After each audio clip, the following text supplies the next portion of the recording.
لگتا تو ایسے ہی ہے.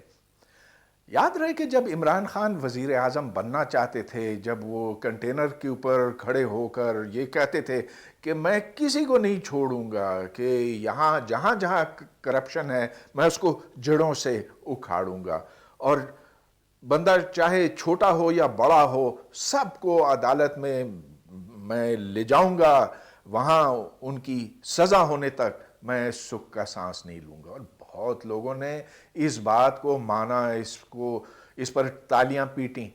لیکن اب لگتا ہے کہ جب ان کو طاقت ان کے ہاتھوں میں آ گئی، جب یہ وزیر اعظم بنے تو وہ ساری باتیں بھول گئے.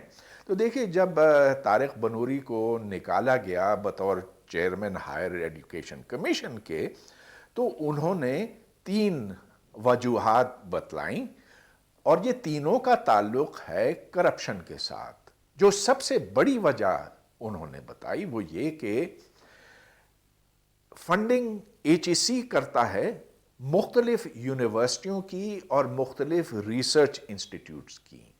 تو 3 ایسے ریسرچ انسٹیٹیوٹس ہیں جو ڈاکٹر عطاء الرحمن سے منسلک ہیں، اور انہوں نے شروع بھی کیے، اور اس کے لیے بے تحاشا فنڈنگ دی جاتی. اب چونکہ ان پر یہ لازم ہوتا ہے to any chairman of the higher education commission کہ وہ اس سے پہلے کہ فنڈز ایلوکیٹ کرے، وہ مہیا کرے اس ادارے کو کہ اس سے کوئی پروگریس رپورٹ لی جائے، تاکہ یہ جان سکے کہ ادھر کیا کچھ ہوا ہے، اور اس کے حساب سے اس کی فنڈنگ کی ضروریات طے ہو سکتی ہیں. تو یہ صرف ان 3 انسٹیٹیوٹس کے لیے نہیں، انہوں نے تمام انسٹیٹیوٹس، تمام یونیورسٹیوں کو ایک پروفارما بھیجا، کہا کہ جب تک آپ یہ نہیں پر کرتے تو آپ کی جو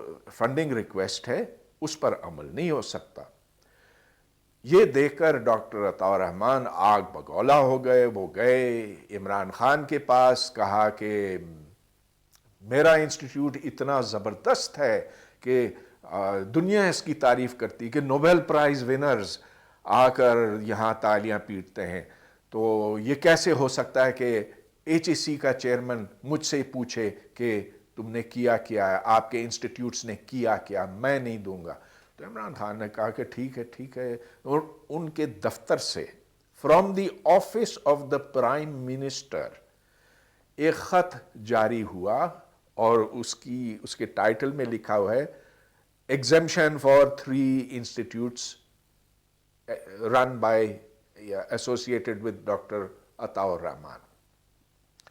ہاں، یہ خط جو ہے کسی ٹی وی چینل پر بھی دکھایا گیا، اگرچہ یہ ایک سرکاری خط ہے، لیکن آپ کو پتہ ہے نا کہ یہ T V anchors, T V channel جو ہے کس طرح سے یہ سارے ڈاکیومنٹس حاصل کرتے ہیں. بہرحال تو اس پر واضح طور پہ لکھا جاتا ہے کہ آپ عطاء الرحمن سے نہیں پوچھیں گے. ارے بھائی کیوں؟ یہ ایک ایسا شخص ہے جس کے اوپر لوگوں نے بار بار، سینکڑوں بار کرپشن کی انگلی اٹھائی ہے، اور جو میرا ایکسپیرینس ان کے ساتھ رہا ہے اور جو کہ بہت لمبا ہے، میں دعوے سے کہہ سکتا ہوں کہ definitely this main is corrupt. میرے پاس اس کا منہ بولتا ثبوت ہے، وہ ثبوت جو میں عدالت میں پیش کرنے کے لیے تیار ہوں، اور بے شک وہ جو بھی کرنا چاہیں مجھے لے جائیں کورٹ میں ڈیفیمیشن کے لیے، اس کے لیے اس کے لیے. I have that proof.